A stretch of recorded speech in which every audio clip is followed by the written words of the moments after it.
Bonjour tout le monde. Bonjour M. Bérubé. Ça me fait plaisir de vous avoir à mes côtés aujourd'hui. Ça me fait plaisir d'être là. Bonjour tout le monde. On va vous donner un petit compte-rendu de la réunion du conseil municipal qui s'est tenue le mardi, le 13 janvier.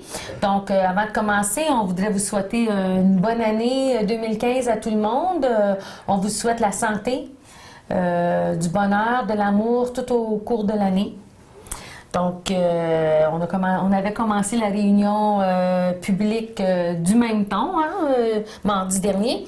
Donc, au niveau de l'ordre du jour, nous avons adopté l'ordre du jour tel que présenté. Et ensuite de ça, nous avons eu la période de demande verbale. Quelques citoyens dans la salle qui nous ont posé des questions auxquelles nous avons pu répondre. Sinon, nous allons leur répondre prochainement. Au niveau, suite à l'adoption du procès-verbal de la réunion du 9 décembre, nous avons vraiment enclenché avec les sujets de la réunion. En loisirs, nous avions un point, une demande de subvention pour l'ensemencement du ruisseau Gordon. Oui, à chaque année, depuis bon nombre d'années, le conseil municipal subventionne l'ensemencement du ruisseau Gordon de jolies petites truites ou de plus grosses truites, tout dépendant laquelle vous allez prendre. Alors, encore cette année, nous allons participer à ce programme. On sait que ça favorise beaucoup les activités familiales. Plusieurs de nos touristes ou nos visiteurs apprécient cet ensemencement-là. Alors, nous avons encore acquiescé à cette demande cette année. Et avec, une fois les truites ensemencées, le service des loisirs cette année va encore organiser la fête de la pêche. Là. La date reste à être déterminée, mais on va vous tenir au courant là, à savoir quand ça va se tenir. Donc, nous avons aussi, dans cette résolution-là, nous avons autorisé le directeur des loisirs là, de présenter la demande d'aide financière au ministère des Ressources naturelles et de signer tous les documents là, relatifs à cette résolution. Toujours en loisir, nous avons passé un avis de motion concernant le règlement sur la tarification des activités de loisirs et culture. Donc, la minute que l'on veut changer nos tarifs, on doit changer notre règlement. Et comme on le sait que lorsqu'on veut faire un règlement ou en changer un, il y a toujours la procédure là, d'un avis de motion. Donc, l'avis de motion a été donné pour qu'à la prochaine séance du conseil, nous allons être capables de déposer un document là, pour enclencher le processus. Au niveau de la sécurité publique, nous avons eu une demande de passer une résolution concernant la formation des pompiers volontaires. Effectivement, le ministère de la Sécurité publique au Québec veut que tous les pompiers volontaires aient une formation de pompier 1. La formation de base, ça s'appelle pompier 1. Cependant, on a dans toutes nos brigades de pompiers volontaires au Québec des gens qui sont là depuis très longtemps et on ne veut pas perdre ces gens-là. Alors, ce qu'on demande au ministère, en collaboration avec beaucoup d'autres municipalités, c'est de respecter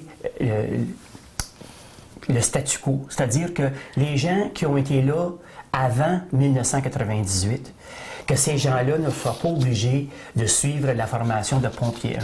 Parce que dans plusieurs cas, dont Témiscamingue, ces gens-là, c'est nos conducteurs de nos véhicules d'urgence. C'est eux autres qui savent, ça fait tellement d'années qu'ils le font, ils savent comment ça marche, ils savent comment se positionner, etc. Alors, si le ministère maintiendrait sa position-là, ces gens-là seraient plus en mesure de nous desservir. Et malheureusement, dans plusieurs brigades de pompiers volontaires, il manque de volontaires, il manque de bénévoles. Alors, on s'est joint à plusieurs municipalités pour passer cette résolution-là, demander au ministère de ne pas toucher le règlement, de le laisser tel quel, donc en évoquant la clause grand-père pour permettre à tous nos pompiers ici à Témiscamingue de continuer à faire du bénévolat pour vous. Tout à fait, parce qu'on le sait, ici comme ailleurs, comme vous venez de le dire, M. Bérubé, les pompiers volontaires, là, il n'en pleut pas. Hein? On est toujours au minimum. Même qu'il y a des municipalités qui se regroupent ensemble, sinon ils n'ont pas assez de pompiers pour, si jamais il y avait un incendie, d'être capable de répondre à l'appel. Donc, c'est important là, que l'on puisse garder nos pompiers d'expérience pour faire des travaux, en tout cas, qui viennent en aide aux pompiers qui sont capables de vraiment aller au front du feu. Donc, on va espérer que la ministre, Mme Thériault, nous écoute. Oui. C'est ça. Toujours en sécurité publique, nous allons demander aussi une aide financière pour la formation des pompiers volontaires de nos brigades. Oui, c'est maintenant, cette demande-là d'aide financière, ça passe par la MRC, mais il faut que chacune des municipalités présente à la MRC sa demande de formation. Alors, on sait que les coûts sont onéreux parce que les formateurs ne demeurent pas en ville, ils viennent de l'extérieur. C'est pas des gros groupes. Nous, en 2015, on a 9 pompiers qui cherchent cette formation-là. Alors, on ne sait même pas si ça va se donner à Témiscamingue, s'il va falloir aller à Ville-Marie ou ailleurs. Alors, de toute façon, il faut faire sous peu et très vite cette demande de formation-là parce que les coûts ils ont été augmentés de beaucoup de dollars. L'École nationale des pompiers a eu la permission de Québec. Par contre, il y a des subventions qui sont rattachées à ça. Alors, on ne veut pas manquer le train pendant qu'il passe. Alors, nous allons faire notre demande d'aide au perfectionnement de notre brigade de pompiers volontaires. Donc, encore là, c'est une résolution en bonne et due forme que nous avons passée à la réunion. Au niveau des travaux publics, encore là, nous avons donné un avis de motion pour le règlement sur la tarification des services du département des travaux publics. Comme vous savez, les travaux publics, les employés sont disponibles avec la machinerie à l'occasion pour faire certains travaux d'urgence. Et pour ce faire, nous devons adopter un règlement sur les différents tarifs qui sont chargés. Donc, nous avons passé l'avis de motion, là, encore là, le mois prochain, là, nous allons revenir avec une proposition de règlement. En urbanisme, nous avons fait la 3e lecture du règlement 612 qui modifie le règlement 427. Donc, encore là, c'est vraiment au niveau de le changement de règlement de zonage concernant le terrain de M. André Fortin pour les ambulances. Donc, il n'y a personne qui a demandé un scrutin au sujet de ce règlement. Donc, le règlement 612 a été adopté à la réunion. Toujours en urbanisme, nous avons eu une demande de dérogation mineure de Mme Hélène Pelchat au 319 1er Avenue à Le Temps. Donc, le sujet de la dérogation mineure, c'était vraiment là, de régulariser l'implantation du bâtiment principal jusqu'à 1,66 mètres de la ligne de l'eau latérale, donc la ligne de l'eau de côté, plutôt qu'à 2 mètres, un minimum 2 mètres. Donc, étant donné que le bâtiment a été bâti en 1988 avec apparence de bonne foi, là, et que maintenant, on se rend compte que le bâtiment est à 0,3 mètres trop près de la ligne de l'eau. Ça a été une dérogation mineure qui a été demandée. Donc, considérant que le CCU recommande d'accepter la demande, nous avons passé une résolution à l'effet d'accepter la demande de dérogation mineure de Mme Pelchat. En administration, nous avons approuvé la liste des comptes à payer pour le mois de décembre et une partie du mois de janvier. Nous en avions pour un montant de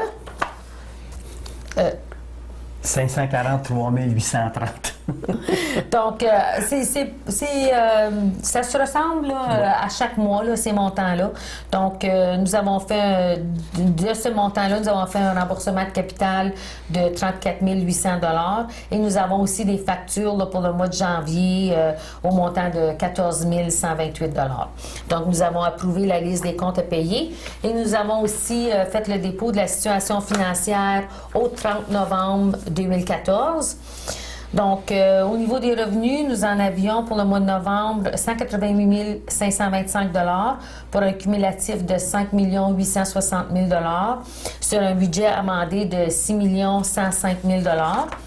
Au niveau des dépenses, nous en avions pour 420 560 $ pour un cumulatif de 4 355 000 $ sur un budget amendé de 4 897 000 $.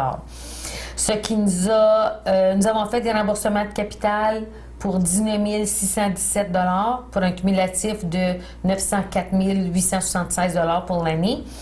Nous avons fait des achats d'immobilisation en novembre pour 44 280 pour un cumulatif de 457 000 sur un budget amendé de 1 986 000 Donc, nous avons eu des sources de financement sur ces achats d'immobilisation-là pour 24 500 encore là, sur un cumulatif de 195 864 sur un budget amendé de 1 760 000 Donc, pour le mois, nous avons eu un déficit qui nous laisse un déficit de 271 372 sur un cumulatif de 338 062 ce qui, tout ceci étant dit, à la fin du mois de novembre, nous anticipions toujours un surplus de 22 860 Donc, à la fin novembre, nous respections toujours le budget pour 2014, même si les chiffres ne sont pas finales pour l'année au complet. On vous dit tout de suite que nous allons finir l'année 2014 avec un surplus. Donc, je pense qu'au niveau du budget, on gère ça très serré et je pense que ça démontre qu'on est... On respecte les engagements financiers que nous avions pris en début d'année.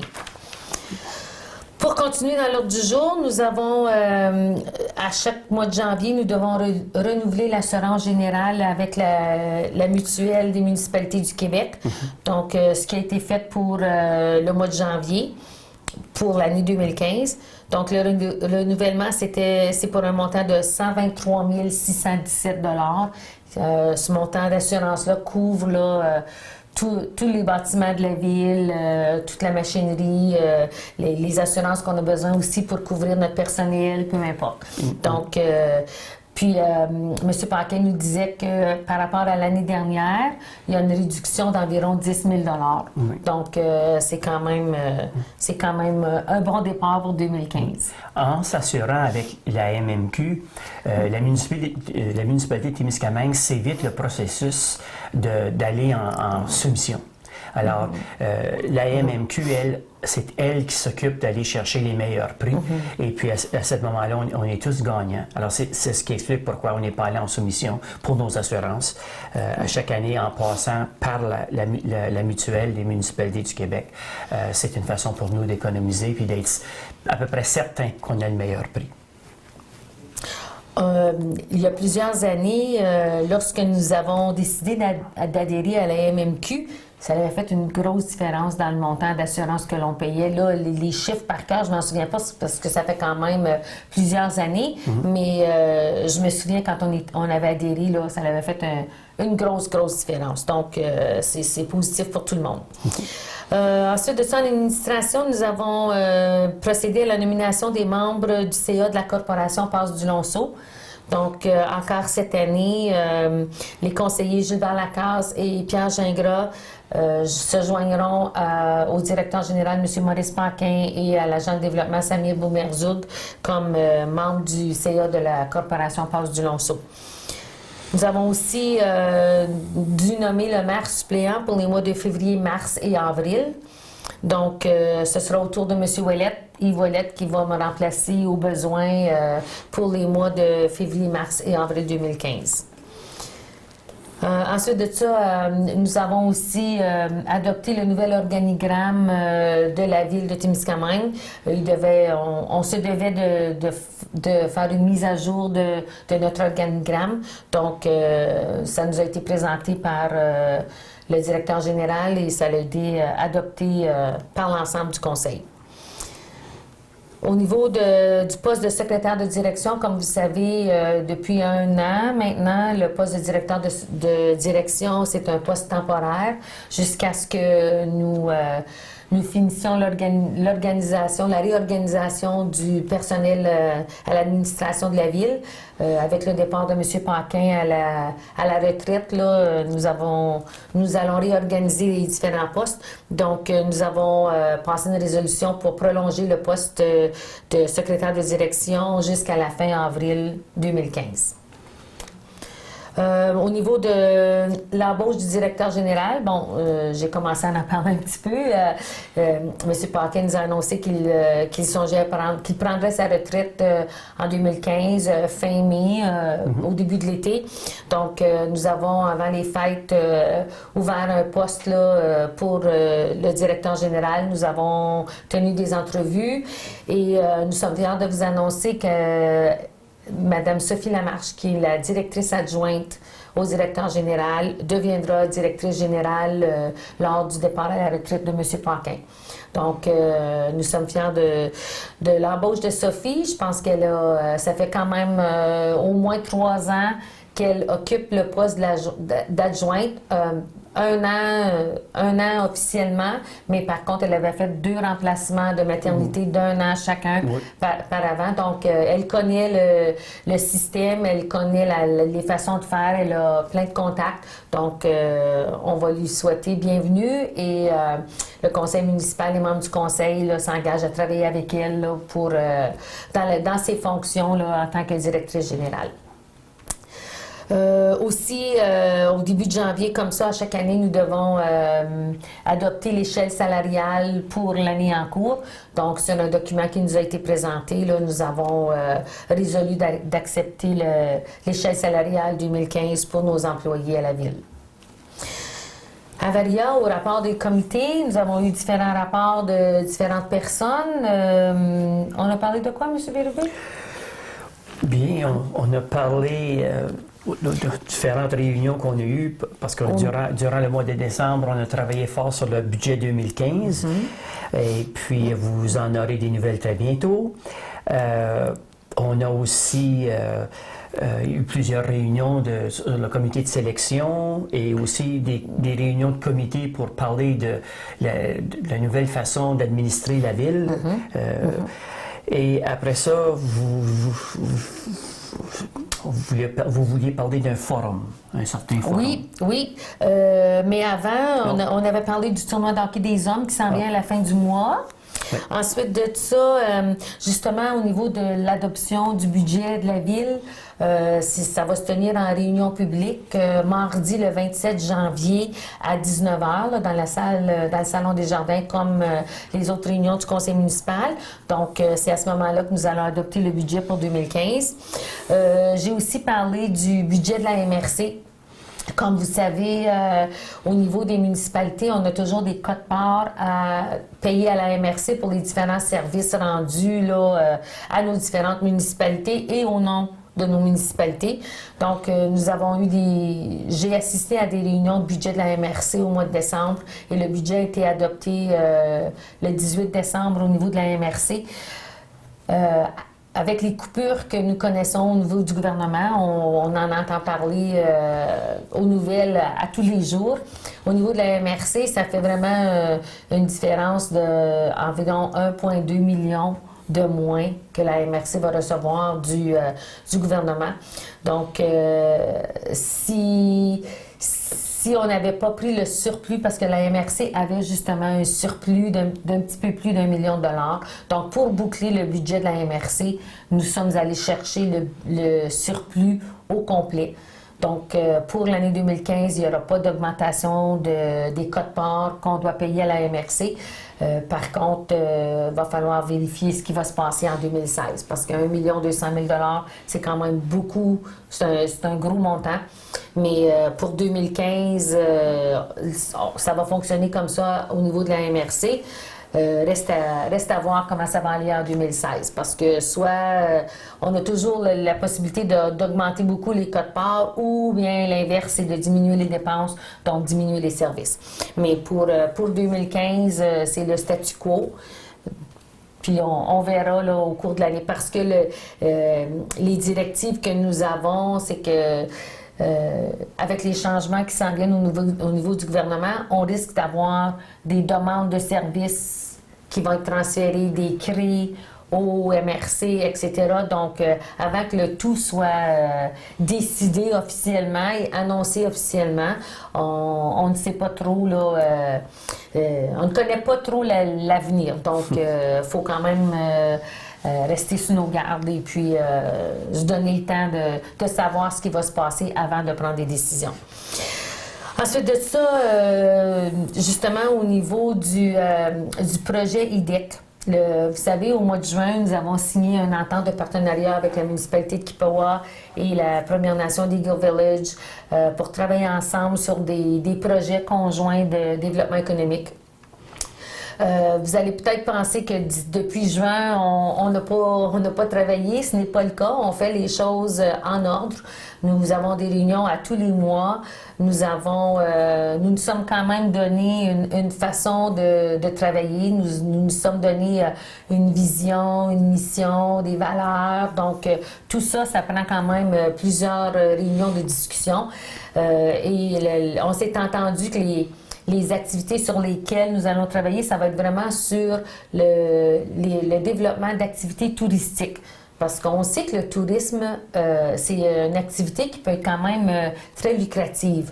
Et avec la venue du Parc national Opimican, qui est cédulé pour ouvrir en 2017, il faut se préparer pour augmenter notre offre touristique aux gens qui vont venir visiter, qui vont venir au parc, mais qui vont venir visiter notre secteur, là, le secteur Témiscamingue Sud.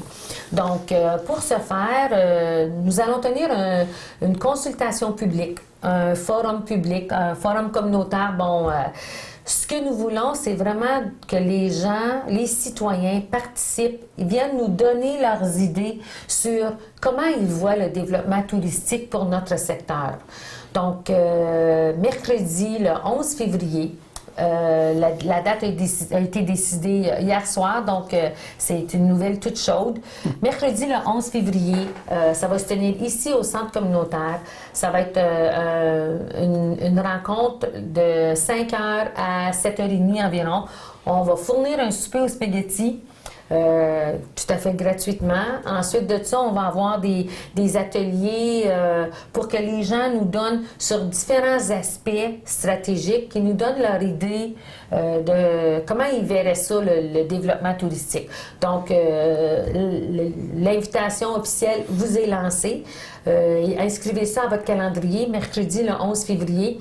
Des détails plus spécifiques vont être donnés dans les semaines à venir. Donc, je pense que c'est important de connaître votre pouls en tant que municipalité, en tant que citoyen. Comment vous verriez ça? Quel attrait touristique vous pensez qu'il serait possible de développer pour faire en sorte que les gens repartent de Témiscamingue, Kippawa avec une image positive de notre région? Parce que vous savez, en touriste, la meilleure publicité, c'est vraiment le bouche à oreille. C'est vraiment lorsque les gens parlent de leur expérience qu'ils ont vécue lorsqu'ils vont visiter quelque chose. Ça fait qu'ils en parlent de façon positive ou non. Mais nous, on veut s'assurer que les gens en parlent de façon positive. C'est le meilleur moyen de publiciser nos choses. Donc, mettez ça à votre calendrier le 11 février et puis suivez le journal Le Contact, le canal communautaire d'ici à ce temps-là, puis vous allez avoir encore plus d'informations. Donc, ça fait pas mal le tour? Oui. Pour le mois de janvier, ça fait une réunion un petit peu plus courte qu'à l'habitude, mais bon, c'est sûr qu'avec la période des fêtes, là, il y a des congés qui sont donnés, etc., tout le monde prend... En tout cas, on a le pied sur la pédale douce, comme on peut dire, là. Mais quand même, l'année 2015, là, je ne suis pas sûre que les réunions vont toujours être aussi courtes.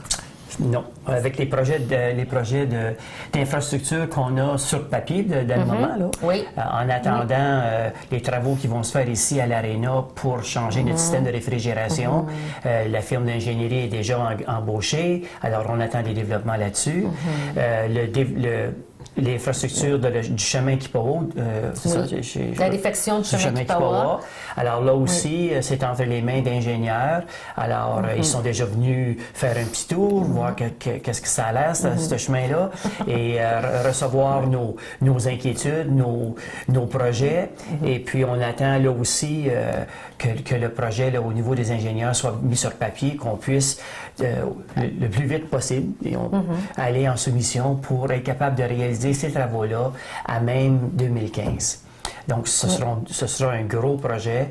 La municipalité veille aussi à ce qu'on puisse quand même être capable de circuler pendant ces travaux-là, en espérant que ça va être un gros chantier avec beaucoup de travailleurs pour que ça se fasse dans un délai très raisonnable. On parle peut-être de 3 mois. Alors, on ne sait pas exactement quand ça va commencer, mais on sait que ça doit finir avant le froid. Oui, tout à fait. On va espérer que ça finisse un petit peu, beaucoup avant le froid. Ouais. Parce que on va essayer de ne pas se mettre dans la situation là, qu'il faut se dépêcher à paver parce que le froid arrive. Bon, en tout cas, mais on va travailler très fort pour s'assurer que ça se fasse en douceur. C'est ça. Donc, merci beaucoup de votre attention. Ça nous a fait plaisir de vous donner ce petit compte-rendu. Encore là, on vous invite à la réunion pour l'adoption du budget le 27 janvier à 19h et à la prochaine réunion du conseil municipal qui sera le 10 février, mardi le 10 février à 19h. Donc, merci beaucoup. À la prochaine. Bonne journée.